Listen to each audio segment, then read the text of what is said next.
Have you ever missed someone who made you cry? Not the kind of longing that comes with sweet memories, but the ache that creeps in despite the scars. The kind where you know, they broke a part of you, and yet your heart still reaches back.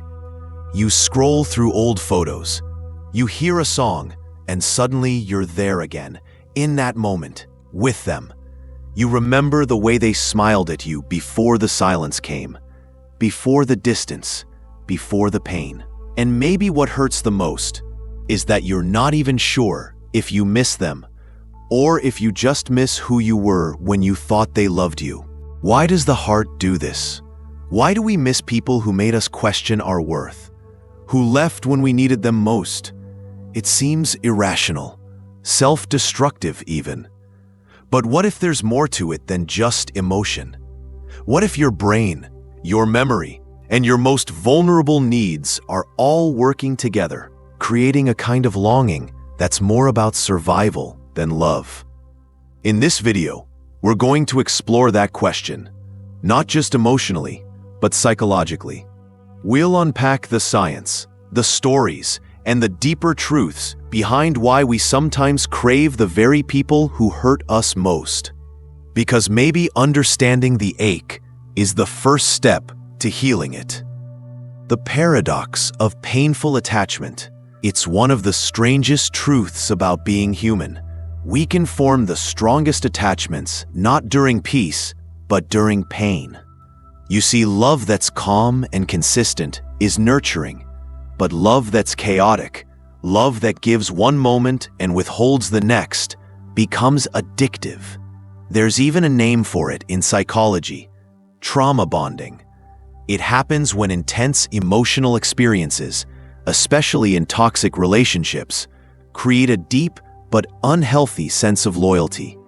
The brain, flooded with emotional highs and lows, begins to confuse intensity with intimacy. Imagine someone who lifts you up with sweet words, only to tear you down the next day with silence or cruelty. Then, just as you begin to pull away, they return with affection, apologies, or that one text you've been waiting for. The relief is overwhelming, and in that moment, your nervous system says, "You're safe again." But it isn't real safety.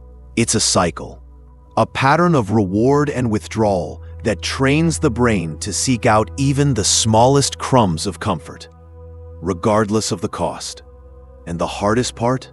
The bond forged in these extremes often feels stronger than any healthy connection, because the brain doesn't just remember the pain.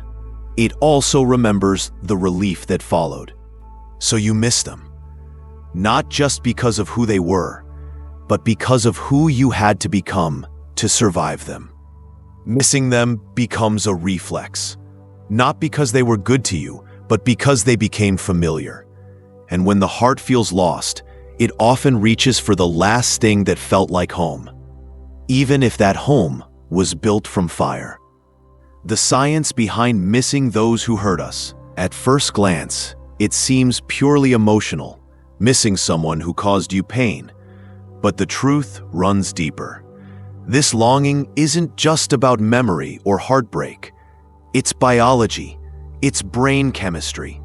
When you're emotionally attached to someone, even someone harmful, your brain forms powerful neurological associations.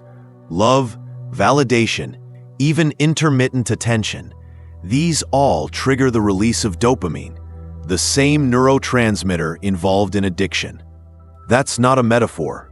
It's literal. The same brain pathways activated in substance abuse are also activated in emotionally turbulent relationships, especially when love is inconsistent. When it arrives unpredictably, in short bursts, it creates what psychologists call an intermittent reinforcement loop. You never know when the next compliment or connection will come. And that uncertainty, it makes the reward even more powerful. You start chasing it, craving it, despite the emotional cost. Then there's oxytocin, often called the bonding hormone. It's released during moments of intimacy, trust, or even physical closeness. But oxytocin doesn't distinguish between safe and unsafe people. It just builds connection. Even if someone hurts you, your body still associates their presence with closeness. It's like your chemistry got tricked into trusting them. And when they're gone, when that emotional roller coaster stops abruptly, you don't just feel heartbreak. You feel withdrawal. The absence isn't just emotional, it's chemical. Your body craves the highs it once got, even from a toxic source. This is why people often return to unhealthy relationships, not because they've forgotten the pain, but because their brain remembers the reward, comfort, the intensity, even the chaos. And just like any addiction, the more you try to stay away, the more the craving grows, unless you learn to understand it. Why we romanticize painful relationships. Memory is rarely accurate. In fact, it's more emotional than factual. The human brain doesn't store life like a camera, objective, neutral, complete. It edits, it curates. And when pain is involved, especially in relationships, the brain often does something strange. It blurs the edges of hurt and sharpens the highlights of love. You begin to remember the way they looked at you when things were good, the way their hand felt when it found yours in a crowded room, the one time they showed up when you didn't expect them to. But you forget the nights you cried yourself to sleep, the panic when they stopped replying, the words that cut deeper than they should have. This is called nostalgia bias, a psychological phenomenon where our minds distort the past, making it seem better than it actually was. It's a defense mechanism. It helps us cope. It softens the impact of loss, but it also keeps us trapped in illusion. And then there's idealization, where we build up an image of someone not as they were, but as we needed them to be. Maybe they gave you comfort during a time when everything else in your life was falling apart. Maybe they made you feel seen in a way no one else did. So your mind holds on to that version of them desperately, even when they hurt you, even when they left you bleeding emotionally. It's not that you miss the truth of them. You miss the hope of who they could have been, the potential, the version of them you were always waiting to meet, but never really did. This is why missing someone can feel so confusing. You're not just grieving a person. You're grieving a story, one you told yourself over and over, one where love was supposed to be enough to fix what was broken. But real healing begins when you stop romanticizing the version of them that only existed in your longing, and start remembering the version that truly showed up. We didn't.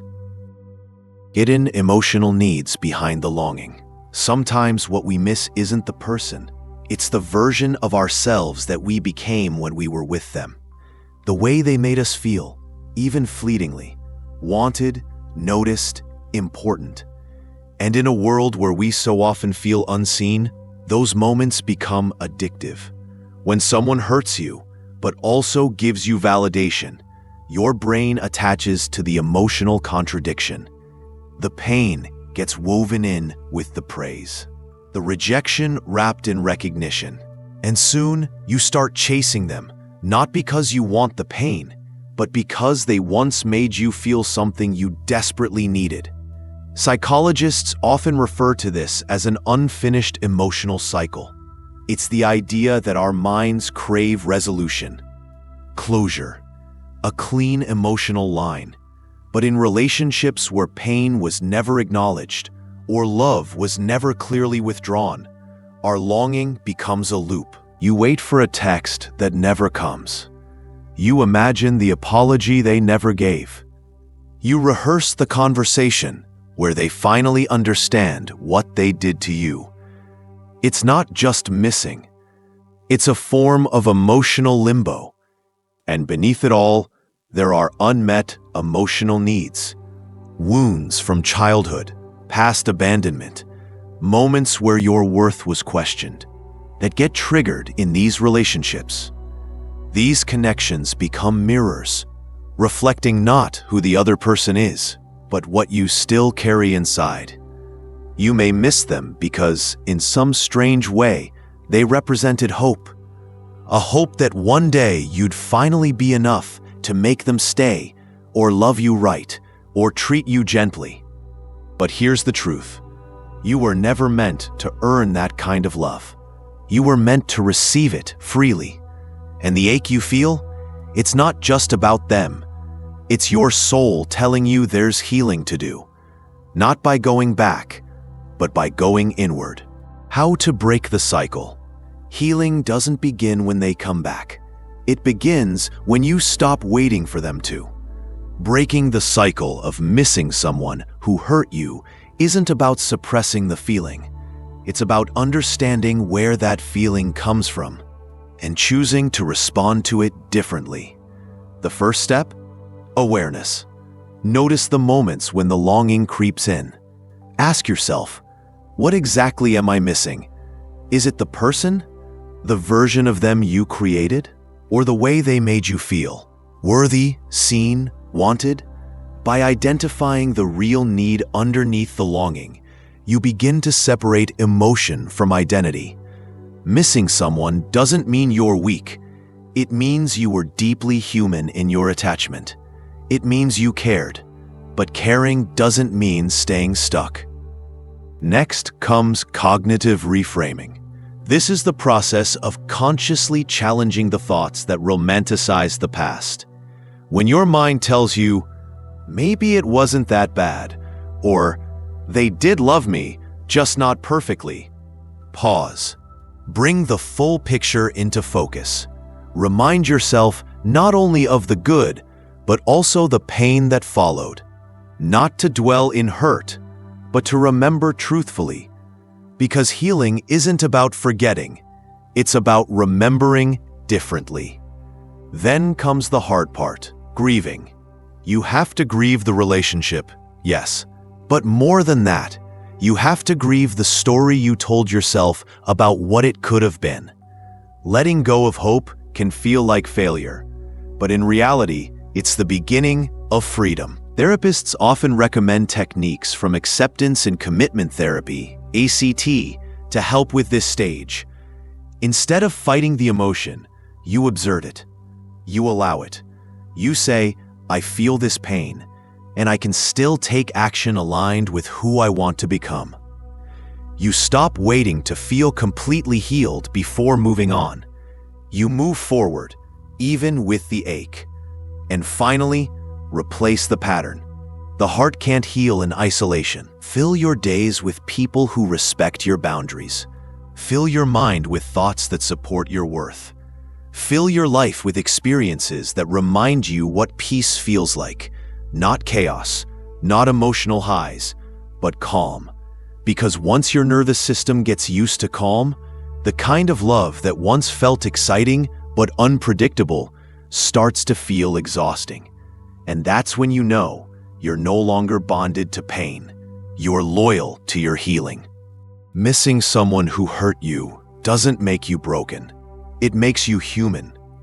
The heart doesn't follow logic. It remembers connections. It clings to hope. It holds on to the moments that made you feel alive, even if those moments came wrapped in pain. But there comes a time when you have to choose yourself.